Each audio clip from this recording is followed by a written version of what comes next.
Research shows that for 2 out of 3 couples, marital harmony and satisfaction will take a hit when you have young children in your home.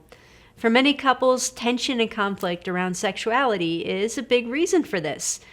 Think about it. You don't have the same amount of time, energy, and privacy that you did before you had kids, and all 3 of those are pretty important to having a healthy sexual relationship. And you add to that your body doesn't look or respond the same way it once did. About 85% of couples report having less sex since having children, and about 15% of couples with young children are actually sexless. You might be so exhausted and frustrated that you think about just shelving your sex life until your kids go off to college. Now, I'm going to encourage you not to do that, and here's why. Sex is never going to be a neutral issue in your marriage. It's either going to be a source of connection or of conflict. Working on your sex life is good for you, and it's also very good for your marriage. The benefits of regular sex include things like stress relief. It can help you get better sleep. It can boost your immune system, and it can trigger the release of endorphins, which are natural painkillers. Sex can boost your mood and help you feel happier, and it also burns calories.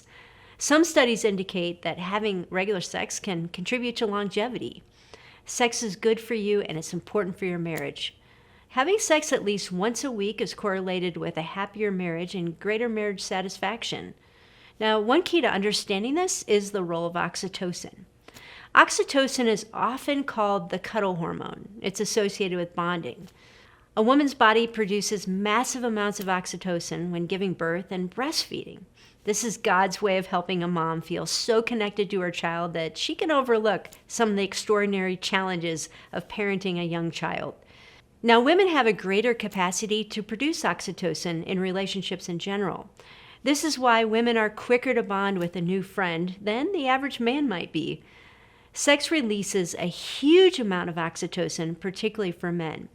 Now, right after climax, the average man experiences up to 500 times more oxytocin, and this causes him to feel bonded and caring towards his partner. This is just one of the many reasons that sex is an important part of your marriage.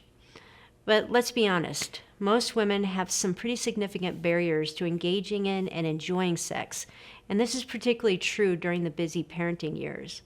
The truth is, you're going to have to work at it. It's not likely just to happen naturally. When my kids were little, the last thing I wanted to do was share my body with just one more person. It seemed like everyone just wanted more of me. One day I was thinking about this frustration while cleaning up the toy room, which happened to be strewn with Legos. And then it dawned on me, sex is kind of like a giant Lego set. You don't open up the package and find a completed set. Instead of a cool castle or spaceship, the Lego set has hundreds of pieces that you have to work to put together. And that's the beauty of a toy like Legos. You're learning while you're playing. Now, I'm going to encourage you to think about your sex life this way. Your sexual relationship might not be what you hoped it would be, but even the frustrations can be an invitation to learn to build something together.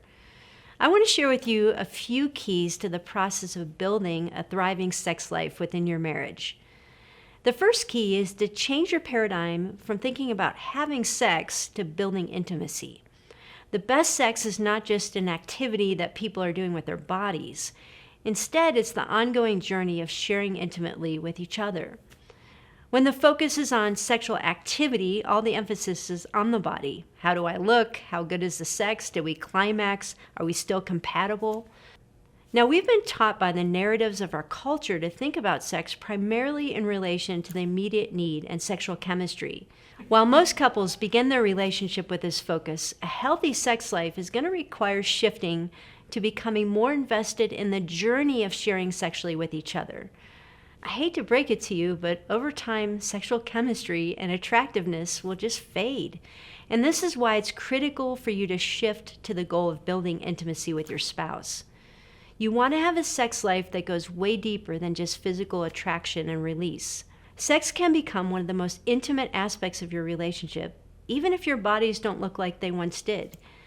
Shifting your focus to sexual intimacy can help you reframe even the difficulties you encounter as an opportunity to share at a more vulnerable level. One of the keys to this shift is to learn to talk about sex. Now, the research shows that over 70% of couples are not effective in communicating about sex. This communication includes being able to talk about desires, initiating sex, or lovingly responding when one of you is not in the mood. It also means learning to talk through the difficult aspects of sex, like past wounds, current struggles, and conflicts. Some couples can benefit from a counselor who can help them navigate these challenging conversations. But one of the easiest ways to start talking about sex is to read a book about sex together out loud. When you read out loud together, it helps you learn to say the things you might otherwise be uncomfortable talking about. And I'll provide a list of some suggested books at the end of this video. Now, a second key to building a great sex life is addressing barriers to intimacy. Almost every couple has significant challenges in their sex life. Let me just name a few. You could have a serious mismatch in sexual desire. One or both of you may have a struggle with pornography. You may have experienced a betrayal. Maybe you associate sex with shame. Sex might be physically painful for you, or you have a history that includes sexual trauma. Unfortunately, all of these very common experiences can become roadblocks.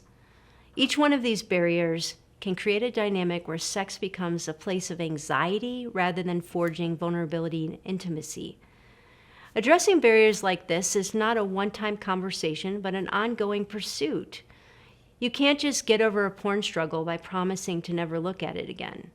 You can't just get over painful past memories by pushing them away.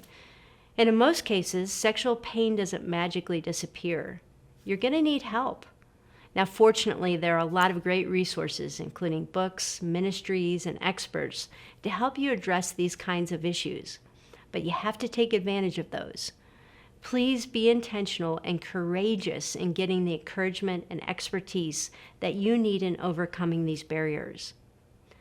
The third key to having a great sex life is to make sex a priority.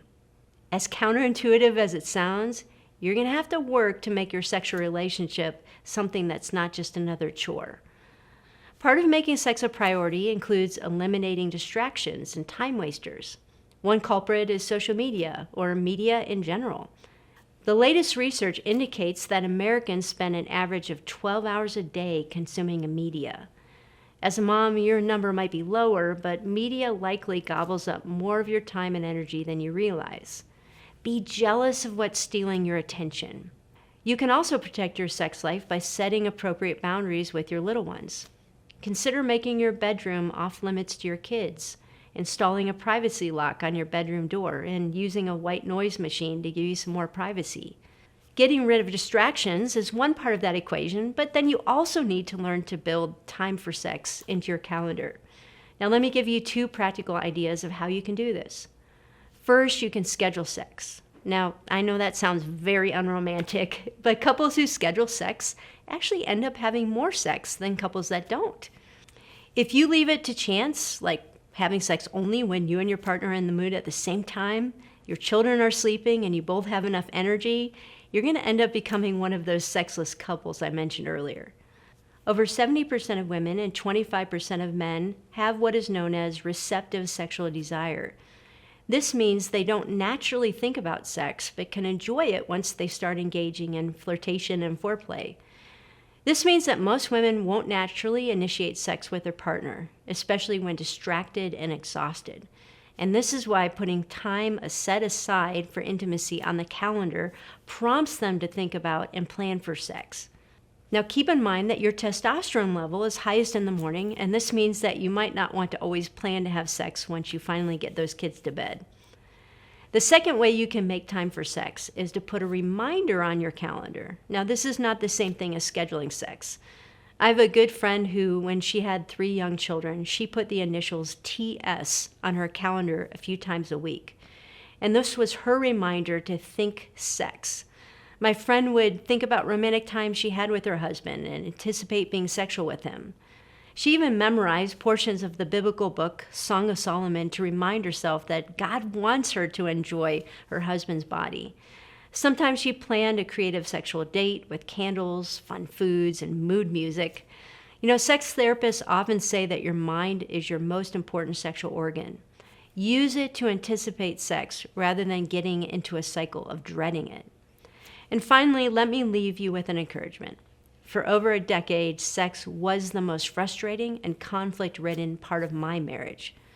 One day, I decided to ask God for help. I began to pray that He would give me the right perspective about sex and that He would help me actually learn to enjoy it. This began a journey for me of transformation. I started to realize the lies I was believing. Lies like God must have designed sex primarily for my husband. It's just a duty for me, not something that I get to enjoy. I started to be intentional about my healing and viewing sex as a gift for me, not just for my husband. Now, you might be used to asking God to help you with a lot of things, but have you ever asked Him to help you with sexual intimacy in your marriage? He's the one who created sex, but we rarely think to ask Him about it. God cares about you. He cares about your healing, and He cares about your family. Building healthy sexual intimacy in your marriage will take time and intentionality, but it's worth the investment. My name is Dr. Julie Slattery, but you can just call me Julie. My husband Mike and I have been married for 30 years, and we live in Akron, Ohio. We have 3 sons. They are now young adults, but I clearly remember the frustration of working on our marriage and sex life while also trying to keep 3 small humans alive. I have my training as a clinical psychologist, but now I run a ministry called Authentic Intimacy. Essentially, we help people make sense of God and sexuality. I have a weekly podcast called Java with Julie. We also have a number of books and online studies that might be helpful for you as you navigate sexual challenges in your life and marriage. You might want to start with a book I wrote called God, Sex, and Your Marriage, or a Bible study called Passion Pursuit.